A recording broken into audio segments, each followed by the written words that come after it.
நண்பர்கள் அனைவருக்கும் வணக்கம். இந்த வீடியோவில் நம்ம என்ன கொஸ்டின் பார்க்க போகிறோன்னா, 6th புக்கில் 3வது டேர்மில் வந்து பார்த்தீங்கன்னா சங்க காலம்னு ஒரு பாடம் இருக்கும் சரிங்களா. அதில் வந்து ஒரு 100 கொஸ்டின் பார்க்க போகிறோம் சரிங்களா. இந்த பாடம் வந்து ரொம்ப முக்கியமானது. 2024 இதில் ஒரு கொஸ்டின் கேட்டிருந்தாங்க சரிங்களா. அதெல்லாம் நம்ம வந்து ஃப்ரீ டெஸ்ட் வந்து கண்டக்ட் பண்ணுறோம். நீங்கள் யாருன்னு சேரணும்னு நினச்சிங்கன்னா எனக்கு வந்து மெசேஜ் பண்ணுங்கள், நான் சேர்த்து விட்டுறேன் சரிங்களா. நம்ம யூனிட் 6 வந்து கூடிய சீக்கிரத்தில் முடிச்சிடலாம், ஃப்ரீயாகவே முடிச்சிடலாம் சரிங்களா. சரி, இந்த வீடியோவில் வந்து பார்த்தோன்னா 100 கொஸ்டின் இருக்கும். அதில் நீங்கள் எத்தனை கொஸ்டினுக்கு சரியாக போட்டிங்கன்றதை கீழே கமெண்ட் பண்ணுங்கள். அப்புறம் அதுக்கு இல்லாமல் உங்கள் பேர், நீங்கள் வந்து டெலிகிராமில் நம்ம மெம்பராக இருக்கலாம்னு மட்டும் கீழே கமெண்ட் பண்ணுங்கள் போதும் சரிங்களா. நான் அடித்து சொல்கிறேன், இந்த வீடியோவில் வந்து நீங்கள் வந்து ஒரு 80 கொஸ்டின் தான் நீங்கள் கரெக்டாக சொல்லுவீங்க, அதுக்கு மேலே நீங்கள் சொல்ல மாட்டீங்க. அப்படி சொன்னால் எனக்கு இன்ஸ்டா வந்து ஒரு மெசேஜ் பண்ணுங்கள் சரிங்களா. நான் உங்களை வந்து ஸ்டேட்டஸில் வைக்கிறேன். சரி, சங்க காலத்தில் வேந்தர் என்னும் சொல் யாரை குறிக்க பயன்படுத்தப்பட்டது? சேர சோழ பாண்டியர்கள். 10 எந்த அரசுகளை பற்றிய செய்தியிலே வழங்குகிறது? ஆன்சர் பார்த்துடலாமா? சேர அரசர்கள். 10 சேர மன்னர்களை குறித்து 10 பாட்டு இருக்கும் சரிங்களா. அதில் வந்து இந்த முதல் 10 கடைசி 10 நம்மளுக்கு கிடைக்கல, மீதி இருக்கிற 80 பாட்டு தான் நம்மளுக்கு கிடைச்சிருக்கு சரிங்களா. கண்ணகைக்கு சிலை எடுப்பதற்காக இமயமலையிலிருந்து கற்களை கொண்டு வந்தவர் சேரல் செங்குட்டுவன். பத்தினி தெய்வ வழிபாட்டை அறிமுகம் செய்தவர் யார்? சேரன் செங்குட்டுவன். தன் பெயரில் நாணயங்களை வெளியிட்ட சேர அரசன் யார்? சேரல் இரும்பொறை. சேரர்களின் சின்னம் எது? வில் அம்பு. சோழ நாட்டின் மைய பகுதியாக விளங்கியது எது? காவிரி ஆற்றின் கைமுக பகுதி. சோழ அரசர்களில் மிகவும் புகழ்பெற்றவர் யார்? கண்டிப்பாக உங்கள் எல்லாருக்கும் தெரிஞ்சிருக்கும் இதுக்கு ஆன்சர். கரிகால் வளவன். கரிகால் வளவனோட அவங்க அப்பா பேர் என்னன்னு தெரியுமா? அவங்க அப்பா பேர் இளஞ்சேட் சென்னி. இதுவும் பெரிய கொஸ்டின் பேப்பர் தான் சரிங்களா. கரிகாலன் எங்கு நடைபெற்ற போரில் சேர பாண்டிய மற்றும் 11 வேலிர்களை தோற்கடித்தார்? வெண்ணி. கல்லணை யாரால் கட்டப்பட்டது? கண்டிப்பாக தெரியும், கரிகாலன். கல்லணை எத்தனை ஏக்கர் நிலத்திற்கு நீர்ப்பாசன வசதியை வழங்கியது? 69,000. சோழர்களின் துறைமுகம் எது? ஆன்சர் தெரியுமா? சீதான். புகார். கரிகாலனின் வணிக நடவடிக்கைகள் பற்றிய விரிவான செய்திகளை வழங்கும் நூல் எது? பட்டினப்பாலை. பாண்டிய அரசர்களின் மிகவும் புகழ்பெற்ற போர் வீரராக போற்றப்படுபவர் யார்? நெடுஞ்செழியன் சரிங்களா. இவர் என்ன பண்ணுவார்? ஆரிய படை கடந்த நெடுஞ்செழியன் சொல்லுவாங்க. ஏன்னா இவர் வந்து ஆரியர்கிட்ட வந்து சண்டைக்கு போயிருப்பார், அதனால் ஆரிய படை கடந்த நெடுஞ்செழியன் சொல்லுவாங்க சரிங்களா. முக்கியமானவர். நெடுஞ்செழியன் 5 வெளிர்குல தலைவர்களை எந்த இடத்தில் தோற்கடித்தார்? தலையானங்கானம். அதெல்லாம் சொல்லுவாங்க, தலையானங்காலத்து போர் வந்து நெடுஞ்செழியன் சொல்லுவாங்க சரிங்களா. கொற்கையின் தலைவன் என்று போற்றப்படுபவர் யார்? நெடுஞ்செழியன். இது வந்து எதிர்பார்க்கலாங்க, முக்கியமான கொஸ்டின் இது. பாண்டிய நாடு எதற்கு புகழ் பெற்றது? பாண்டிய நாடுனாலே உங்களுக்கு கண்டிப்பாக தெரிஞ்சிருக்கும், முத்துக்குளிப்பு தான் சரிங்களா. வேத வேள்விகளை நடத்தியதை கொண்டாடும் விதமாக நாணயங்களை வெளியிட்ட பாண்டிய அரசன். பார்த்துங்க, பாண்டிய அரசன். நீங்கள் ஃபஸ்ட்டு பார்த்தது வந்து சேர அரசன், இப்போ பார்த்தது வந்து பாண்டிய அரசன். முதுகுடுமி பெருவெழுதி. பாண்டிய நாணயங்களில் ஒரு புறம் யானை உருவமும் மற்றொரு புறம் எந்த உருவமும் காணப்படும் கேட்குறாங்க. ஆன்சரை பார்த்தலாமா? இதுவும் உங்களுக்கு தெரியும் நினைக்கிறேன், மீன் தான்.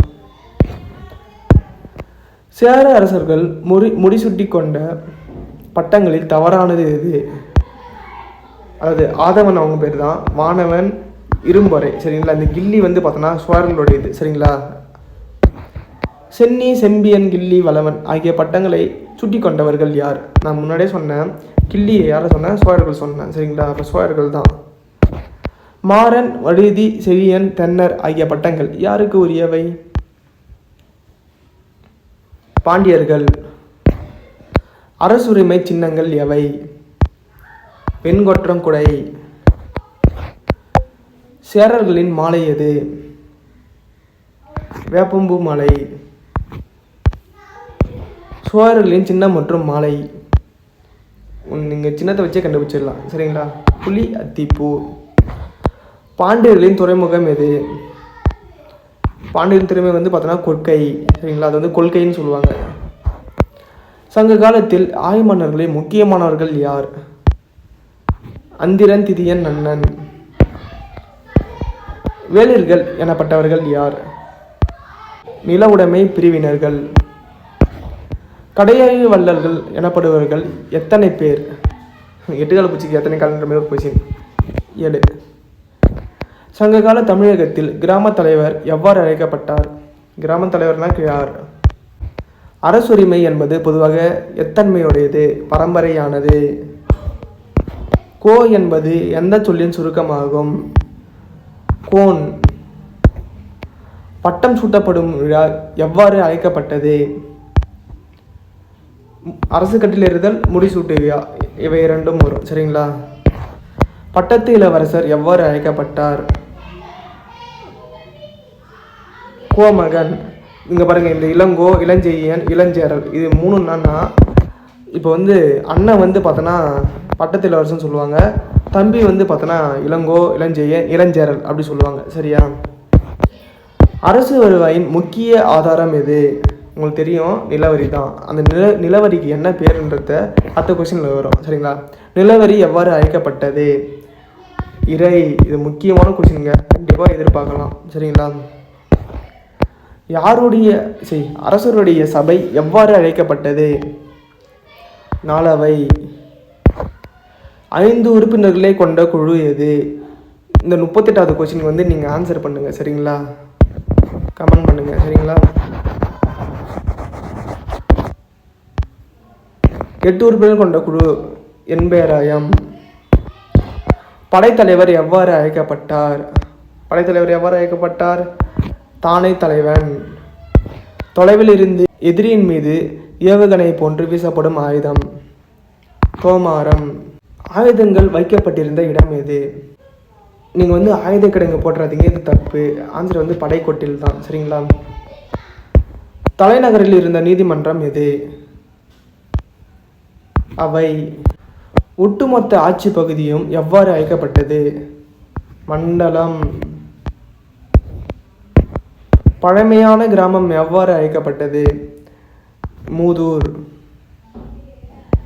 மருத நிலம் எவ்வாறு அழைக்கப்பட்டது? மருதம் வந்து மென்புலம், நெய்தல் தவிர இது எல்லாருமே வன்புலம் சரிங்களா. வன்புலம் எனப்பட்ட நிலப்பகுதியில் விளைந்தவை யாவை? தானியங்கள் மற்றும் பருப்பு. குறிஞ்சி நிலத்தின் கடவுள். குறிஞ்சிக்கு முருகர் தான். முருகருக்கு இன்னொரு பேர் என்ன? அதுவும் கமெண்ட் நீங்கள் சொல்கிறீங்க. முல்லை நிலத்தின் மக்கள் மற்றும் தொழில் என்ன? ஆயர், ஆட்சியர், ஆணிரை மேய்த்தல். நெய்தல் நிலத்தின் கடவுள் யார்? வருணன். மக்களின் முதன்மை கடவுள் யார்? முருகன் என்ன செய்யோன் சரிங்களா. வீரர்களின் நினைவாக நடப்படுவது எது? நடுக்கல். பொருளாதார வசதி மிக்க மக்கள் அணிந்த ஆடை மஸ்லின் பட்டு. பாம்பின் தோலை காட்டிலும் மென்மையான துணிகளை பற்றி குறிப்பிடுவது எதில் குறிப்பிடுவாங்கன்னு கேட்டிருக்காங்க சரிங்களா. சங்க இலக்கியத்தில் வந்து குறிப்பிட்டிருப்பாங்க. சங்ககால மக்கள் வந்து பார்த்தோன்னா பாம்பு தோலோட மெல்லிய ஆடைகளை வந்து பயன்படுத்தியிருப்பாங்கன்னு சொல்லியிருப்பாங்க சரிங்களா. மதுரையில் இருந்த பகல் நேர சந்தை மற்றும் இரவு நேர சந்தை, இது பார்த்தாச்சு போன கொஸ்டின்லே நாலங்காடி அல்லங்காடி, ஆப்ஷன் ஏ தான் ஆன்சர் சரிங்களா. எகிப்து அரசன் 2ஆம் ராம்சேஸின் உடல் திறக்கப்பட்ட போது அவரது நாசில் இருந்தது என்ன? கருமிளகு. ரோமானிய பேரரசர் அரேலியன் இந்திய பட்டுக்கு என்ன விலை கொடுத்தார்? அவர் என்ன பண்ணியிருப்பார்? அந்த பட்டு எடைக்கு தங்கம் கொடுத்து அந்த பட்டை வாங்கிட்டு போயிருப்பார் சரியா. முசிறியை இந்தியாவின் முதல் பேரங்காடி என்று அழைத்தவர் யார்? மூத்த பிளினி. இவங்க எல்லாருக்கும் தெரிஞ்சிருக்கும் சரியா. இதுவும் ப்ரீவியஸ் இயர் கொஸ்டின் பேப்பர் தான். மூத்த பிளினி எழுதிய நூலின் பெயர் என்ன? இயற்கை வரலாறு. சங்க காலத்தின் வீழ்ச்சிக்கு பின் தமிழகத்தை சுமார் 2.5 நூற்றாண்டுகள் ஆட்சி செய்தவர்கள் யார்? களப்பிரர்கள். களப்பிரர்கள் காலம்னா சொல்லுவாங்க இருண்ட காலம். ஆனால் அது தப்பு. சரியா? களப்பிரர் காலத்தில் வந்து நம்ம தமிழர்கள் வந்து அவ்வளோ சிறப்பாக வாழ்ந்திருக்கார்கள். பக்தி இலக்கியம் நிறைய தோன்றியிருக்கிறது. பெண்கள் நிலை வந்து உயர்வாக இருந்திருக்குது. சரியா? அதாவது களப்பிரர் காலம் வந்து பார்த்தோன்னா பொற்காலம்னு சொல்லலாம். ஆனால் அவங்க சொல்லியிருக்கிறது வந்து பார்த்தோன்னா இருண்ட காலம்னு சொல்லியிருப்பாங்க. அது வந்து ஒரு தவறான ஒரு கூற்று தான். சரிங்களா? அது சொல்கிறது வந்து வேற ஒரு இனப்பிரிவினர் வந்து சொல்லியிருப்பாங்க. சரிங்களா? அது நம்மளுக்கு தேவையில்லாது. காவிரி ஆறு எந்த கடல் பகுதியில் கலக்கிறது? வங்காள விரிகுடா. கரிகாலன் யாரால் ஆதரிக்கப்பட்ட 11 வேலர்களை தோற்கடித்தார்? சேர, பாண்டியர் மற்றும் 11 வேலர்களை சிற்றரசு பார்த்தேன்ல, அதுதான் இங்கே சொல்கிறோம், வேற ஒன்றும் இல்லை. சரிங்களா? பாண்டியர்கள் வெளியிட்ட நாணயங்களில் ஒருபுறம் எந்த விலங்கின் உருவம் இருந்தது? யானை. சங்ககால சமூகம் எத்தனை திணைகளாக பிரிக்கப்பட்டிருந்தது? 5. அன்பின் 5 திணை சொல்லுவாங்க. குறிஞ்சி, முல்லை, மருதம், நெய்தல், பாலை. வேளாண்மை தொழில் எந்த நிலத்திற்கு உரியது? வேளாண்மைனாலே தெரியும், மருதம் தான். சரியா? திணையை பாடியவர் யார்? மாங்குடி மருதனார். குறிஞ்சிக்கு கபிலர். மீன் பிடித்தல் மற்றும் உப்பு உற்பத்தி எந்த நிலத்திற்கு உரியது? நெய்தல்.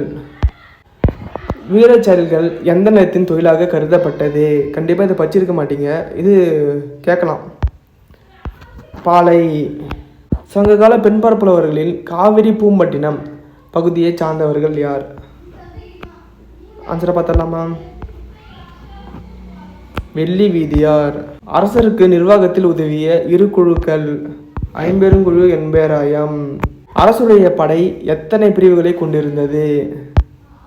4. சங்க கால படையில் இடம்பெற்றிருந்த 4 பிரிவுகள் யாவை? இவை அனைத்தும். சரிங்களா? காலர் படை, குதிரைப்படை, யானைப்படை, தேர்ப்படை. சங்ககால ஆயுதங்களில் வாள் எதற்கு பயன்பட்டது? வாள் எதற்குனா வெட்ட தான் பயன்பட்டுச்சு. சரிங்களா? போரில் முதுகில் காயமடைவது எவ்வாறு கருதப்பட்டது? அது வந்து ஒரு அவமானம். முதுகில் காயமடைந்ததற்காக உண்ணாவிரதமிருந்து உயிர் துறந்த அரசர்கள் பற்றிய செய்திகள் இதில் உள்ளன. சங்க இலக்கியத்தில் உள்ளன.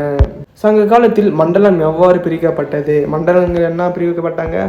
மண்டலத்தை நாடாக பிரிப்பாங்க, நாடை வந்து கூட்டமாக பிரிப்பாங்க, கூட்டத்தை வந்து ஊராக பிரிப்பாங்க.